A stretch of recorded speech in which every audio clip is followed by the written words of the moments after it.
Laging makinig sa 105.5 DPR Radio para sa dagdag kaalaman sa oras ng sakuna, kalamidad at peligro. DPR Radio 105.5 Alerts.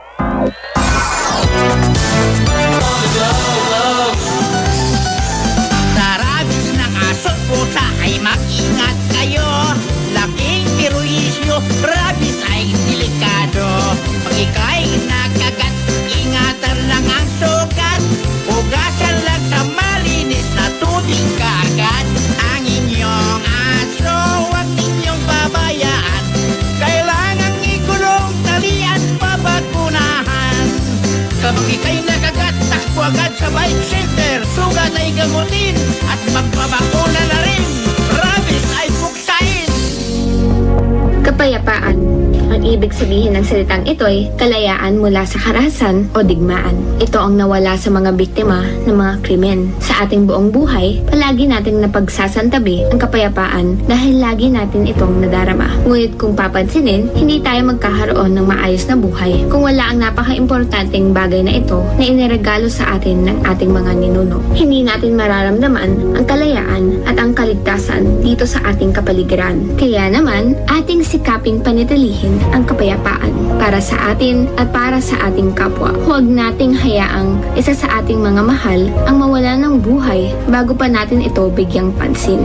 Alalahanin natin ang importansya ng kapayapaan sa lahat ng tao dito sa mundo. Ang mensaheng ito ay hatid sa atin ng Sorsogon PDRRMC, SPDRRMO, Philippine Information Agency at ng DWDR 105.5 MHz, your disaster preparedness and response radio. Preparado ako. Naging biktima ka na ba ng fake news? Kung oo, narito ang mga ilang paalala para maiwasan ang mga maling balita o akala. Una, magtiwala lamang sa kapani-paniwalang mapagkukunan o credible sources. Huwag basta-bastang maniniwala sa mga sapalaran o random na nakikitang impormasyon sa internet sa araw-araw. Sa halip ay, lumikom tayo ng mga balita sa mapagkakatiwalaang site o platforms na may totoong serbisyo. Pangalawa, maging wais at tiyaking mabuti ang mga bagay na may kaugnayan o relevant sa panahon ngayon. Dito kinakailangan ng agarang pagiging kritikal sa pangingilatis at pangangalap ng mga balita dahil kredibilidad muna bago maniwala. At pangatlo o ang panghuli, ang katagang think before you click. Dahil sa bawat impormasyong iyong ibabahagi ay may karampatang responsibilidad. Gayunpaman, upang makamit ang kaligtasang minimithi ay kinakailangang may sapat na kaalaman para maprotektahan ang ating mga sarili. Kaya dapat maging responsable tayo sa pagbabahagi at pangangalap ng impormasyon. Tandaan, maging mapanuri, maging responsable, maging matalino, at maging mapangahas sa pagbabahagi at pagpili ng paniniwalaan. Ang mensaheng ito ay hatid sa atin ng Sorsogon PDRRMC, SPDRRMO, Philippine Information Agency at ng DWDR 105.5 MHz, your disaster preparedness and response radio. Preparado ako. Mahilig ka bang manood ng telebisyon o kaya ay makinig sa mga radyo o magbasa ng pahayagan?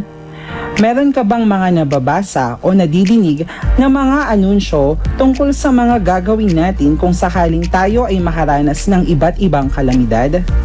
Ito ay ilan lamang sa mga gawaing nakapaloob sa ikalawang yugto ng Disaster Risk Reduction Management Plan. Ang ikalawang yugto ay tinatawag na Disaster Preparedness. Ito ay tumutukoy sa mga hakbang o dapat gawin bago at sa panahon ng pagtama ng kalamidad, sakuna o hazard. Mahalagang malaman ng bawat isa ang kanilang gagawin upang magkaroon ng koordinasyon at maiwasan ang pagkalito at pagkaantala na maaari pang magdulot ng dagdag na pinsala o pagkawala ng buhay. Bago tumama at maging sa panahon ng kalamidad, napakahalaga ang pagbibigay ng paalala at babala sa mga mamamayan. Ito ay may 3 pangunahing layunin. Una ay ang to inform. Ito ay ang pagbibigay ng kaalaman tungkol sa mga hazard, risk, capability at physical na katangian ng komunidad. Ang ikalawang layunin is to advise.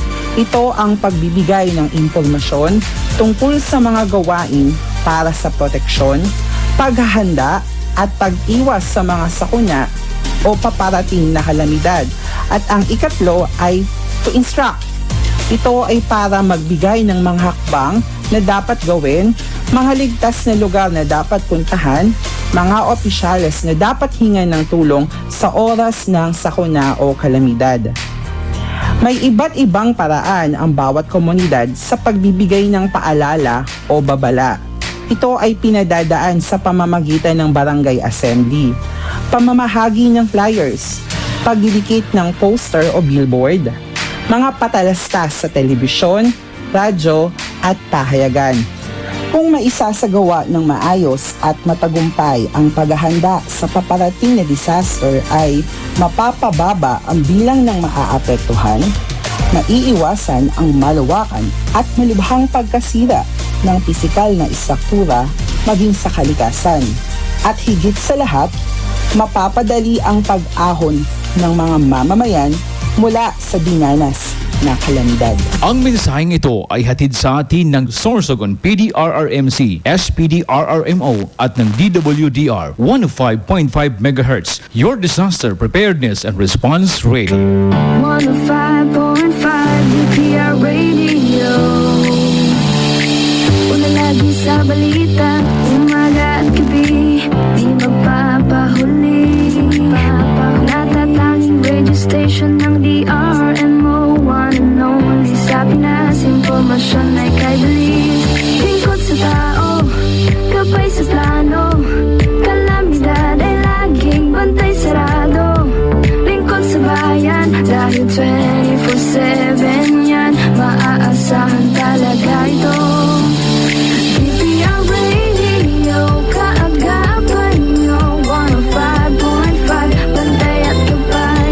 DPR Radio, kaagapan nyo, 105.5, bantay at gabay.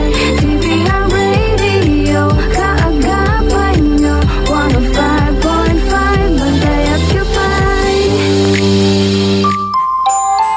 Horacio Imperata laban sa mga bagyo asin iba pang mga kalamidad. Amang